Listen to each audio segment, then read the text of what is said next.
Hello दोस्तों, तो पिछले एपिसोड में हमने देखा कि लुकिन को इस बात का एहसास हो गया था कि ज़ेवियर काफी ज्यादा खतरनाक है, इसलिए मुझे उसे अंडर एस्टिमेट नहीं करना चाहिए, जिसकी वजह से लुकिन अपने बाउटी स्प्लिटिंग अटैक को तैयार करना शुरू कर देता है। ये देखकर ज़ेवियर कहाँ पीछे हटने वाला था, इसलिए ज़ेवियर भी अपनी हैवी सोर्ड में डोकी पावर्स के साथ साथ हेवनली फ्लेम भी कंबाइन करना शुरू कर देता है, जिसकी वजह से हम देखते हैं कि वहाँ पर चारों तरफ बहुत ही ज्यादा एनर्जी वेव्स क्रिएट हो गए थे। ये देखकर यारहाउ काफी ज्यादा हैरान होते हुए लिंजाओ से सवाल करता है कि आखिर ज़ेवियर ये किस टेक्निक का इस्तेमाल कर रहा है, जिस पर लिंजाओ को भी कुछ ज्यादा मालूम नहीं था। वो बताता है कि ये कोई हेवनली लेवल की ग्राउंड टेक्निक है जो कि दिखने में तो काफी ज्यादा पावरफुल लग रही है। इवन की ग्रेट एल्डर भी इस बात को महसूस कर पा रहे थे। वो अपने मन में कहती है कि इन दोनों की इस टेक्निक की वजह से इन दोनों की पावर्स 10 गुना ज्यादा बढ़ चुकी है, और मुझे बस इसी बात का डर है कि क्या ये दोनों इतनी ज्यादा पावर्स को संभाल पाएगी या फिर मुझे बीच में आना पड़ेगा। यहाँ पर एल्डर भी ये सब सोच रहे थे कि तभी अचानक हम लुकिन को देखती है जो कि हवा में जंप करते हुए अपने बाउटी स्प्लिटिंग अटैक से ज़ेवियर पर हमला कर देता है।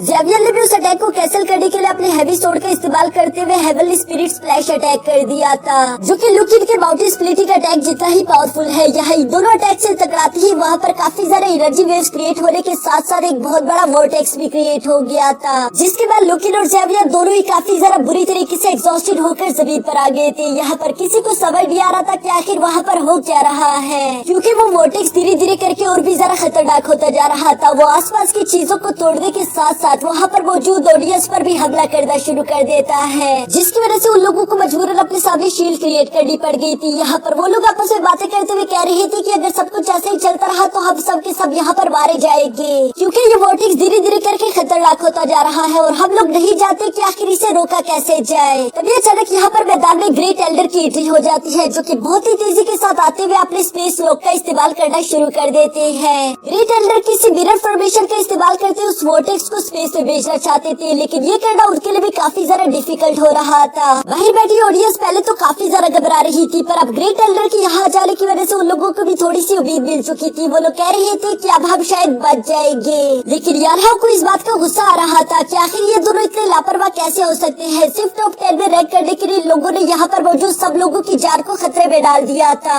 यहाँ पर ये सारी की सारी इंटेंस सिचुएशन तो चल ही रही थी कि तभी अचानक ग्रेट एल्डर देखते हैं कि उस वोर्टेक्स में एक ड्रॉप निकलकर जमीन पर गिरने वाला है, जो कि यहाँ पर बहुत बड़ी तबाही ले आएगा। लेकिन ग्रेट एल्डर को बस इसी बात की टेंशन हो रही थी कि आखिर वो यहाँ पर क्या करे, क्योंकि इस वक्त ज़ेवियर और लुकिन दोनों ही थके हुए हालत में जमीन पर मौजूद है। एल्डर उनमें से सिर्फ एक को ही बचा पाएगा, लेकिन यहाँ पर ये सब जुरीड ने भी होता हुआ देख लिया था, इसलिए वो ज़ेवियर का नाम चिल्लाती है। तभी अचानक हम देखते हैं कि वो ड्रॉप सीधा आकर जमीन पर गिर जाता है, जिसकी वजह से वहाँ पर एक बहुत बड़ा ब्लास्ट हो चुका था। दोस्तों वैसे इससे हम इस बात का अंदाजा लगा सकते हैं कि अगर उस वोर्टेक्स का एक ड्रॉप ही इतनी बड़ी तबाही कर सकता है, तो सोचो वो पूरा के पूरा वोर्टेक्स अगर यहाँ पर ब्लास्ट करता तो क्या होता। मुझे लगता है कि इनर कनाल कॉलेज पूरी तरीके से तबाह हो जाना था। अब यहाँ पर इस ब्लास्ट के बाद जब धुआं उठता है तो हम देखते हैं कि जुरीड ने कुछ न कुछ करके ज़ेवियर को बचा लिया था, जबकि दूसरी तरफ ग्रेट एल्डर ने लुकिन को बचा लिया था। जुरीड यहाँ पर ज़ेवियर को लेकर बहुत ज्यादा परेशान हो गई थी। वो ज़ेवियर को कहती है कि ज़ेवियर प्लीज उठ जाओ, लेकिन ज़ेवियर तो होश में नहीं आ रहा था, जिस पर ग्रेट एल्डर कहती है कि फिक्र मत करो, ये बेशक इंजर्ड हो चुका है, लेकिन मैंने अपनी डोकी पावर से उसकी लाइफ को सील कर दिया है, इससे कुछ नहीं होगा। तभी अचानक लूफी और याओशिंग भी वहाँ पर लुकिन को देखने के लिए आ जाते हैं। वो भी लुकिन को इस तरह से देखकर काफी ज्यादा परेशान हो गए थे। ऊपर खड़ा यारहाउ कहता है कि मुझे यकीन नहीं आता कि ज़ेवियर और लुकिन इतने ज्यादा खतरनाक है। वो लोग चाहते तो इस पूरे के पूरे इनर कनाल कॉलेज को तबाह कर सकते थे, जिस पर लिंजाओ भी कहता है कि हाँ तुमने बिल्कुल ठीक कहा, ये पूरे के पूरे रैंक कॉम्पिटिशन में सबसे ज्यादा खतरनाक मैच था। लेकिन अब इसका रिजल्ट क्या होगा ये कोई नहीं जानता था, क्योंकि वहाँ पर मौजूद दो एल्डर भी ग्रेट एल्डर के पास इसी मसले को लेकर आए हुए थे। वो कहती है कि ये दोनों ही बेहोश है, फिर हम लोग डिसाइड कैसे करेंगे किस राउंड का विनर कौन है। ये सुनकर ग्रेट एल्डर थोड़ी देर सोचने के बाद जाकर अनाउंसमेंट करते हैं कि दोनों ने ही टॉप 10 रैंक के लिए खुद को क्वालिफाई कर लिया, क्योंकि ये दोनों ही टाई कर चुके हैं। ये सुनकर वहाँ पर मौजूद सारी की सारी ऑडियंस काफी ज्यादा खुश हो गई थी, लेकिन लिंजाओ अपने मन में सोच रहा था कि ये कितनी अफसोस की बात है कि ना मैं ज़ेवियर का मुकाबला कर पाया ना लुकिन का। तभी अचानक ग्रेट एल्डर अनाउंसमेंट करती है जैसा कि हर साल के रूल्स के हिसाब से होता है कि टॉप 10 एक्सपर्ट को कोई भी चाहे तो उसे चैलेंज कर सकता है। अगर किसी को भी इस रैंकिंग से कोई भी इशू है तो वो इनमें से जिसको मर्जी चाहे चैलेंज कर सकता है। ये सुनकर वो सब लोग आपस में बातें करना शुरू कर देते हैं कि क्या हम लोग पागल है, क्या हम लोगों ने अभी ज़ेवियर और लुकिन की पावर नहीं देखी, हम में से कोई बेवकूफी होगा जो इनमें से किसी को भी चैलेंज करने की हिम्मत करेगा, क्योंकि ये सब कोई वॉरियर नहीं बल्कि पूरी तरीके से मॉन्स्टर्स है। ये सारी बातें जुबीर भी सुन रही थी। वो ज़ेवियर को देखकर कहती है कि ज़ेवियर, तुमने मुझसे कहा था ना कि तुम मेरे पावरफुल साइड देखना चाहते हो, तो ठीक है, मैं तुम्हें अपना पावरफुल साइड जरूर दिखाऊंगी। ये कहते हुए जुबीर खड़ी होकर सीधा ग्रेट एल्डर के पास चली जाती है, जहाँ ग्रेट एल्डर उसे देखकर समझ जाता है कि जुबीर किसी को चैलेंज करना चाहती है। इसलिए ग्रेट एल्डर उससे पूछता है कि तुम किसको चैलेंज करना चाहोगी। जुबीर ये सुनकर टॉप सेकंड एक्सपर्ट यानी कि लिजाओ को चैलेंज कर देती है, जो सुनकर वहाँ पर मौजूद ऑडियंस काफी ज्यादा शॉक हो गई थी। वो लोग कहती है कि पहले तो इस लड़की ने कंपटीशन में हिस्सा नहीं लिया और ये अब अचानक से चैलेंज भी करना चाहती है, तो किसको? उस बंदे को जो कि सबसे ज्यादा खतरनाक है। लिजाओ ने जुबीर की ये बात सुनकर थोड़ा सा हैरान जरूर दिखाई दे रहा था, लेकिन रूल्स के हिसाब से उसे इस चैलेंज को एक्सेप्ट करना ही होगा। जिसके नेक्स्ट सीन में हम देखते हैं कि आखिरकार ये दोनों ही मैदान में फाइट करने के लिए एक दूसरे के आमने सामने आ चुके थे। लिजाओ जुबीर से कहते हैं कि मैं तुम्हें नुकसान नहीं पहुंचाना चाहता, अब जो भी होगा उसके लिए प्लीज मुझे माफ कर देना। जिसके बाद हम देखते हैं कि जुबीर उसे कोई रिप्लाई नहीं देती, बल्कि वो बहुत ही तेजी के साथ टेलीपोर्ट होकर फौरन से उस पर अटैक करने के लिए आगे आ चुकी थी, जिसे लिजाओ बहुत ही मुश्किल से डॉज करके पीछे चला गया था।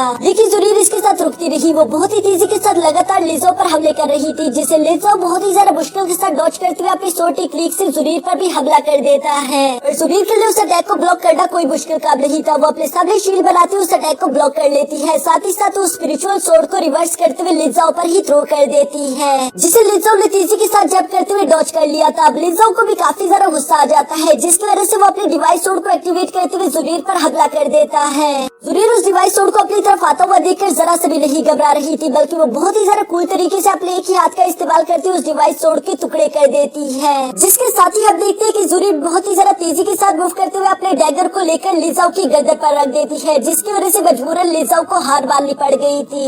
ये देखकर तो लूफी को बिल्कुल यकीन नहीं आ रहा था। वो कहती है कि ये बिल्कुल इम्पॉसिबल है, आखिर ये टॉप सेकंड वॉरियर को इतनी आसानी के साथ कैसे हरा सकती है। हालांकि इसने रैंक कॉम्पिटिशन में हिस्सा भी नहीं लिया था। दूसरी तरफ हम देखते हैं कि लिजाओ भी जुबीर से यही कह रहा था कि मुझे लगा था कि ज़ेवियर ही सिर्फ मिस्टीरियस है, उसके पास बहुत ज्यादा पावर है, लेकिन वो उसे कभी शो नहीं करता। लेकिन तुम तो उससे 2 कदम ज्यादा आगे निकली, तुम तो इतनी ज्यादा पावरफुल हो कि तुम तो जिया को भी आसानी के साथ टक्कर दे सकती हो, फिर आखिर तुमने रैंक कॉम्पिटिशन में हिस्सा क्यों नहीं लिया। जिस पर जुबीर कहती है कि मुझे टॉप 10 वॉरियर्स में आने की कोई दिलचस्पी नहीं, बस मैं ये सब सिर्फ ज़ेवियर को दिखाने के लिए कर रही थी, क्योंकि ज़ेवियर मेरा ऐसा रूप देखना चाहता था। और अफसोस की बात तो यह है कि ज़ेवियर मेरा ऐसा रूप देखने के लिए होश में नहीं। जुबीर ये सब कहने के बाद वहाँ से चली जाती है, जबकि लिजाओ ये सारी बातें सुनने के बाद कह रहा था कि ये लड़की वाकई में बहुत ज्यादा कमाल है। साथ ही साथ वो कह रहा था कि ज़ेवियर वाकई में तुम बहुत ज्यादा लकी इंसान हो, क्योंकि तुम्हें इतनी ज्यादा खूबसूरत और पावरफुल लड़की मिली, तुम वाकई इसके काबिल हो। दोस्तों मुझे लगता है कि लिजाओ यहाँ पर जुबीर से बहुत ही ज्यादा इम्प्रेस हो चुका है, शायद वो उसके प्यार में भी पड़ जाए।